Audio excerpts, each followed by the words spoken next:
John Stuart Mill, Part 2.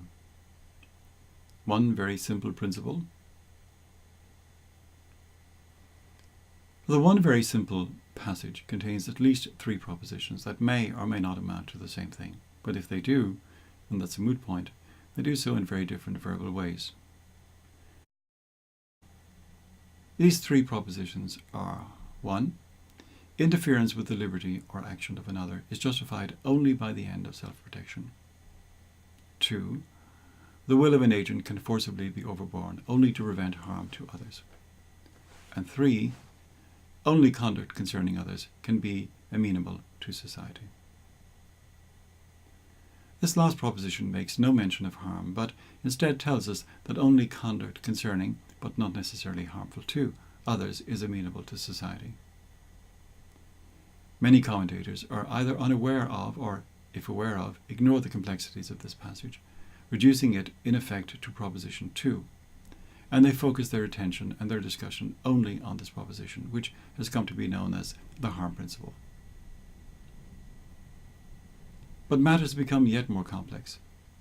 In chapter 5 of the essay, A Remote Region That Many Intellectual Travellers Never Reach, Mill presents 2 maxims which, he says, form the entire doctrine of his essay. These are: A. The individual is not accountable to society for his actions, insofar as these concern the interests of no person but himself. And B. For such actions as are prejudicial to the interests of others, the individual is accountable and may be subjected either to social or to legal punishment, if society is of the opinion that the one or the other is requisite for its protection. How do these 2 maxims forming the entire doctrine of the essay relate to the one very simple principle that Mill had earlier described as the object of his essay? Proposition A is recognizably similar, though not identical, to 3 of the one very simple principle, and while proposition B might be taken to be equivalent to 2 of the one very simple principle, it makes no mention of harm, speaking instead of actions prejudicial to the interests of others. Furthermore, it appears to run elements of 2 and 3 together and to extend them by hinting at a notion of society as something that can have opinions and, it seems, can also be the agent of the administration of punishment. If Mill's one very simple principle is dubiously one, it's clearly not simple. Even assuming that we can reduce the 3 propositions in the passage to proposition 2, the so-called harm principle, we encounter further problems. The notion of harm in Mill's essay is systematically ambiguous, as is evidenced by his use of a range of near synonyms such as evil, injury, damage, hurt, concern, effect, regard, and molest in his discussion and application of the principle. These near synonyms fall into 2 broad classes: the neutral concern, effect, regard, and the negative hurt, damage, injury, and evil.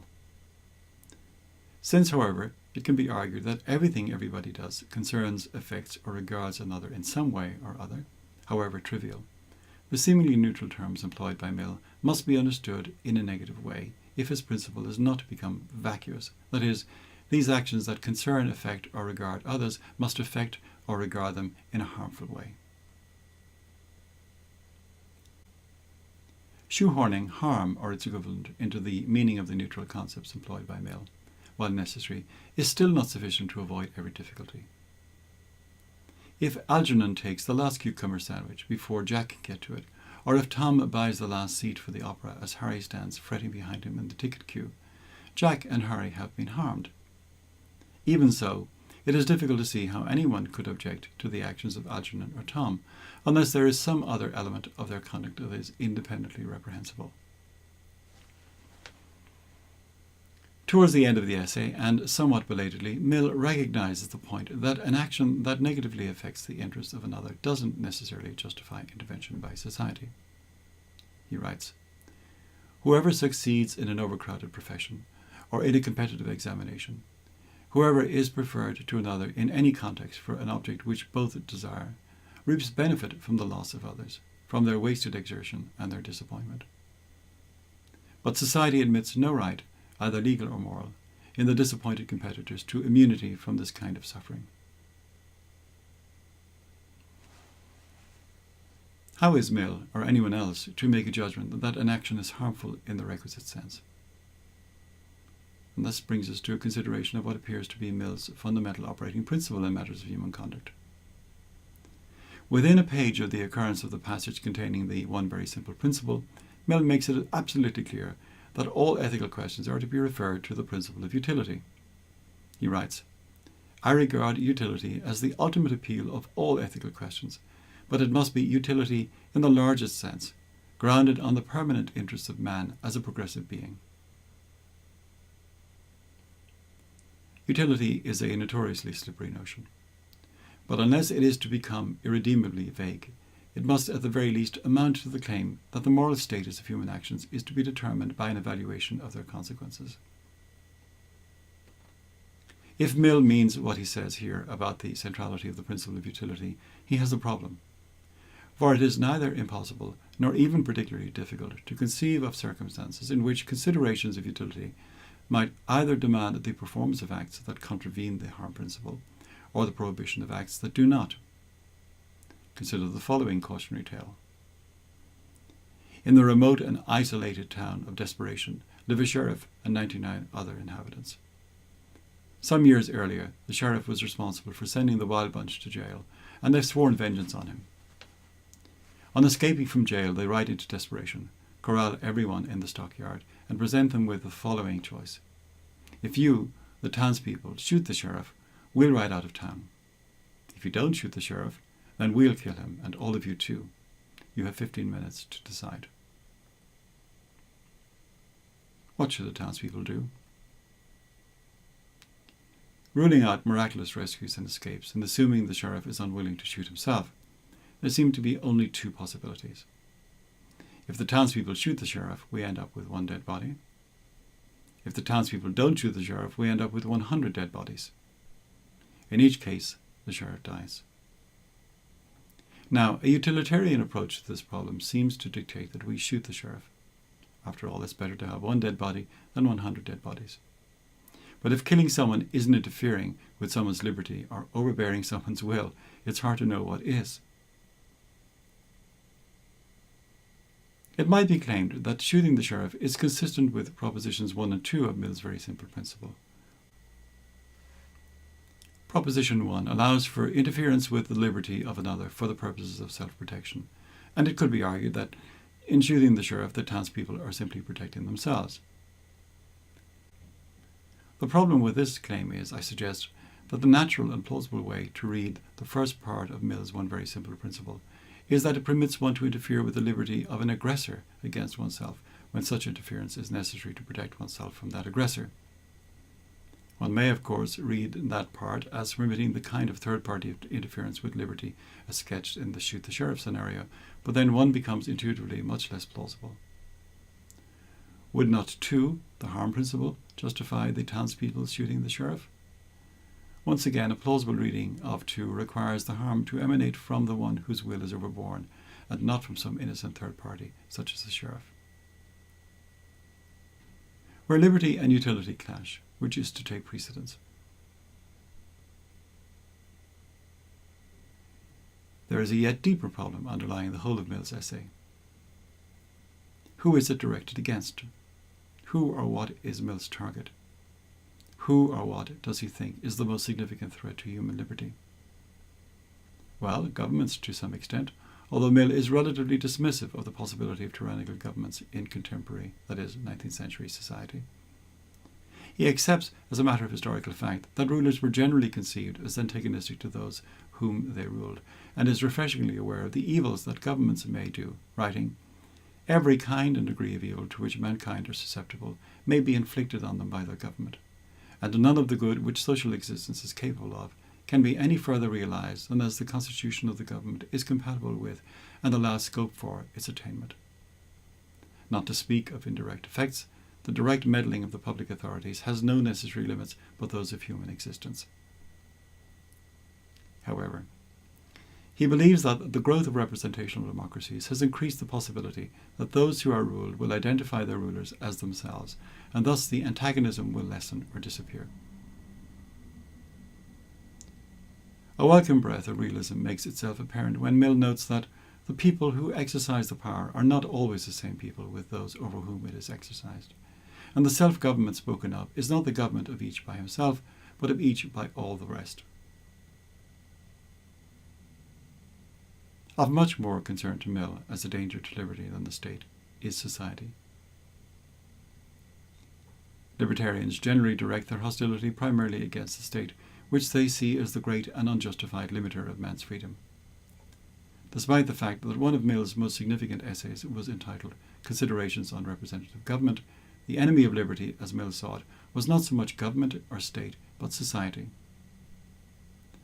The dominant theme of On Liberty is the oppression that can be exercised by the majority in society against the minority.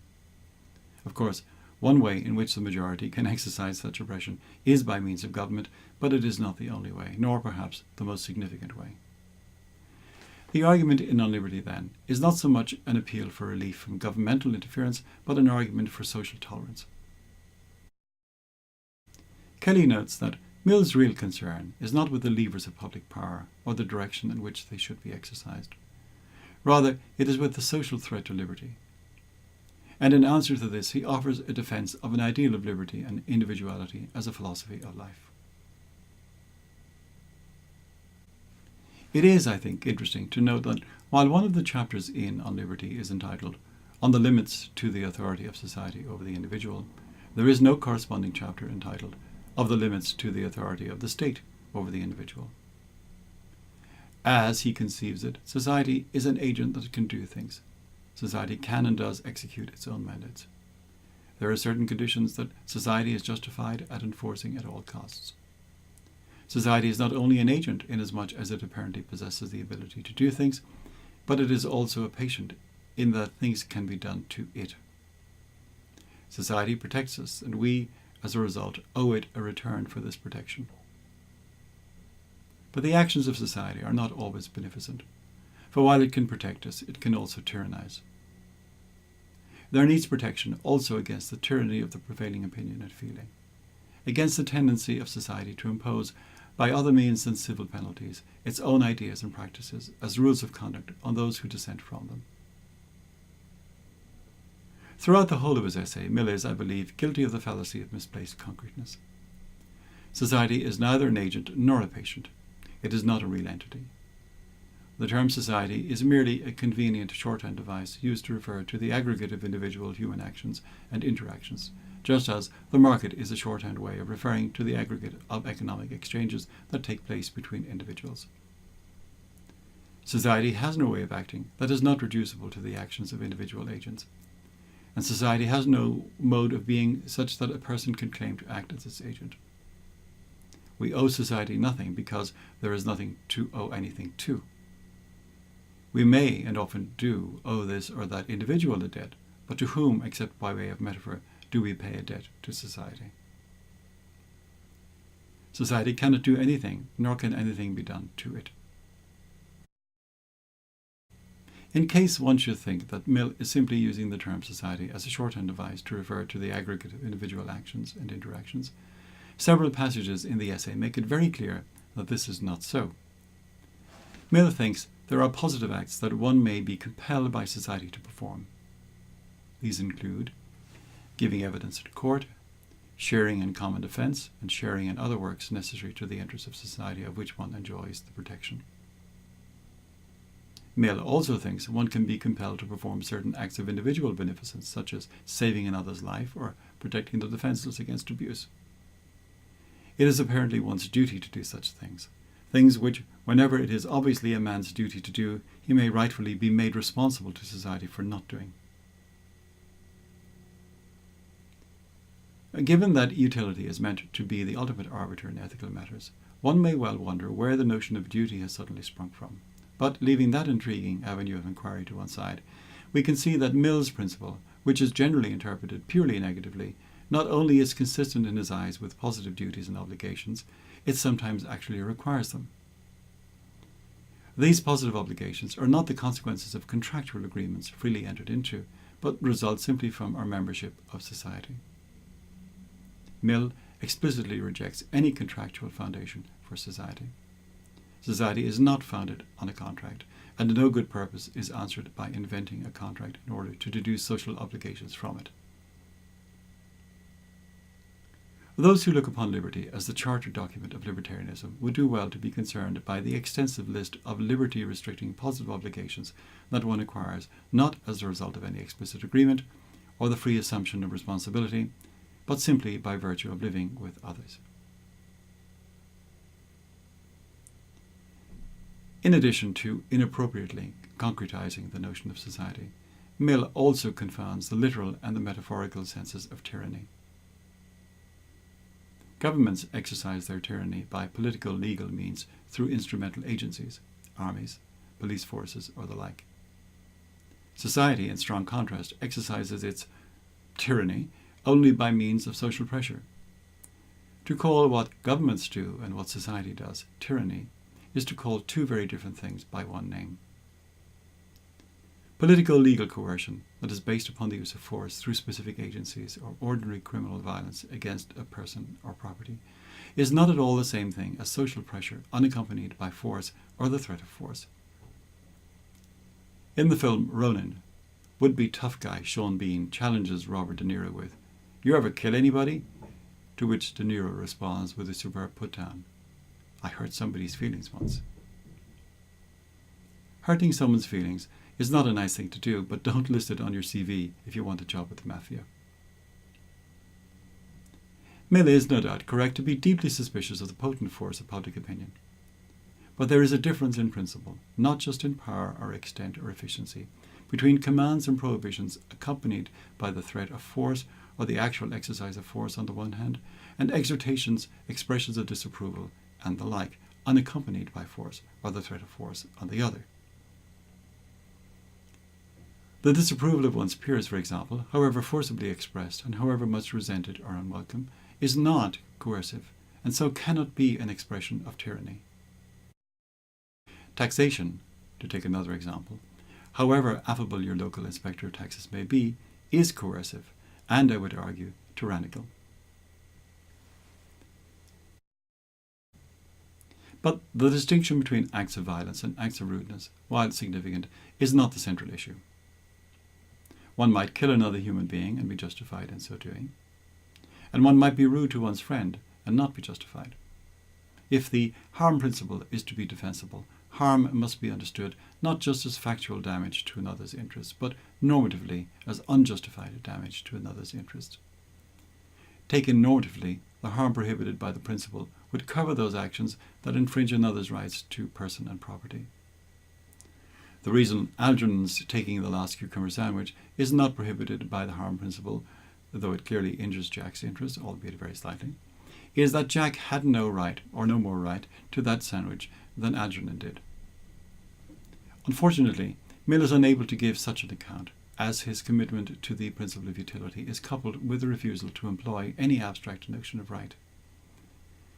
He comments, "I forego any advantage which could be derived to my argument from the idea of abstract right, as a thing independent of utility." Mill's one very simple principle isn't obviously one, clearly isn't simple, and may not in fact be his guiding principle. Mill conflates genuinely tyrannical actions, usually though not exclusively the product of government or government agencies, which are liberty-limiting, with the merely metaphorically tyrannical non-liberty-limiting actions of individuals.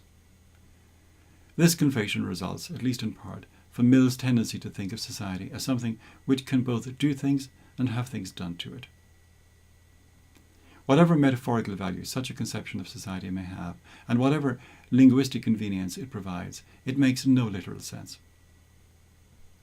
Finally, Mill's commitment to utility as the ultimate appeal of all ethical questions makes it difficult, if not impossible, for him to give a normative account of harm that alone could render the harm principle coherent. Mill's one very simple principle is definitely at the heart of On Liberty. It is thought-provoking and even today still provocative and controversial. However, the remainder of On Liberty needs to be considered if Mill's principle is to be properly evaluated, either in terms of Mill's own thought or in the broader context of political philosophy. Mill has been accused of being an illiberal liberal, as attempting, as some critics see it, to substitute a kind of religion of humanity that everyone is going to be forced to accept as an alternative to the dominant, if fading, moral authority of Christianity.